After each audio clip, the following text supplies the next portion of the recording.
Mes chers compatriotes, ce message est lancé à la jeunesse congolaise.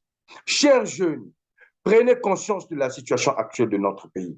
Nous devons prendre conscience des dangers parce que l'avenir de notre pays est en danger. L'avenir de nos enfants est en danger. Nous devons donc nous lever car il n'y a que nous. Si nous ne nous levons pas aujourd'hui pour prendre des décisions, pour affronter tous ceux qui veulent détruire le pays, M. Sassou et son parti, le Parti congolais du travail, qui ne veut pas s'arrêter, qui va se lever à notre place? Personne. Voilà pourquoi nous avons dit, on ne peut pas vendre notre pays pour de l'argent.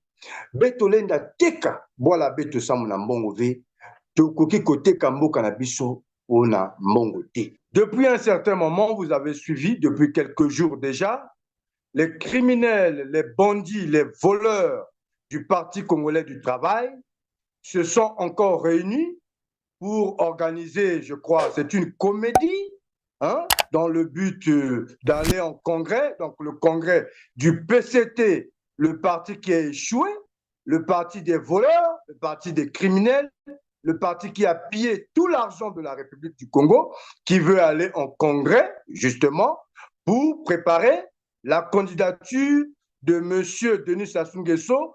Pour nous, Denis Sassou Nguesso n'est plus le président de la République du Congo. Il doit partir. Il doit simplement démissionner et partir. Donc, tout ce qu'ils sont en train de faire là, pour nous, ça ne compte pas. Pour la vraie jeunesse, la jeunesse consciente, ça ne compte pas du tout. Donc, ils ont demandé des comptes à Anatole Kolné Makosso pour le vol, le pillage, les détournements de fonds qui sont en train de faire souffrir les populations de notre pays. Vous voyez la situation actuelle de notre pays, la situation économique. Ils ont dit qu'Anatole Kolné Makosso doit rendre compte parce que Sassou Nguesso est incapable de payer les fonctionnaires. Alors que le premier voleur, c'est Sassou Nguesso, et Anatole Kolné Makosso, c'est le deuxième voleur, puisque c'est lui le chef du gouvernement. Comme on a tous suivi, on a vu que les membres du PCT, le bureau politique du Parti congolais du travail, qui s'est réuni à cette réunion, vous avez vu, le secrétaire général, M. Pierre Moussa, a clairement dit, il a clairement exprimé les intentions de M. Sassou Nguesso pour les élections de 2026. Donc, ils vont aller en congrès. Alors, ce que nous devons dire, quel est le but?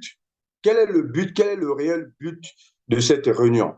Quel est le but du PCT d'organiser un congrès pour préparer les élections de 2026?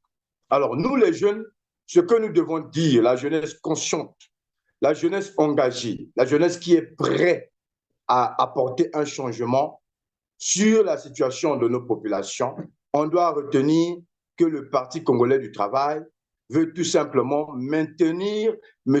Denis Sassou Nguesso au pouvoir. Vous avez tous vu, tous les visages que vous venez de voir, M. Pierre Moussa, M. Pierre Ngolo, le Premier ministre Anatole Kolné Makosso, sont les mêmes qui sont en train d'accompagner M. Denis Sassou Nguesso à se maintenir au pouvoir. Et là, ils ont appelé à toutes les organisations catégorielles, donc les organisations de la jeunesse du Parti congolais du travail, les femmes du PCT, donc l'organisation des femmes du Congo, donc tous les membres du PCT que vous connaissez, tous ceux qui sont en train de piller les richesses de notre pays depuis 40 ans avec ce bilan zéro, allez en congrès pour donc présenter la candidature de M. Denis Sassou Nguesso en 2026. Donc, nous, la jeunesse, qu'est-ce que les jeunes Congolais doivent faire face à ce genre de situation? Face à cette atmosphère, l'envie du pouvoir, le PCT ne veut pas abandonner. Le PCT est un parti politique qui a déjà échoué. Ça, c'est la première des choses qu'on doit retenir. Tous les Congolais savent que le Parti congolais du travail, le parti de M. Denis Sassou Nguesso, a échoué dans la gestion des affaires publiques. Regardez la situation chaotique aujourd'hui de nos populations. Nous sommes incapables de nous nourrir. La hausse des prix, les Congolais ont faim. La famine a envahi toutes les classes sociales dans notre pays. Regardez la situation du logement. Les Congolais jusqu'à 40 ans continuent à vivre à la maison des parents. Donc chez les parents jusqu'à 40 ans. On est jeune jusqu'à 50 ans. Tout simplement parce que M. Denis Sassou Nguesso et ce même parti le Parti congolais du travail a sacrifié la jeunesse.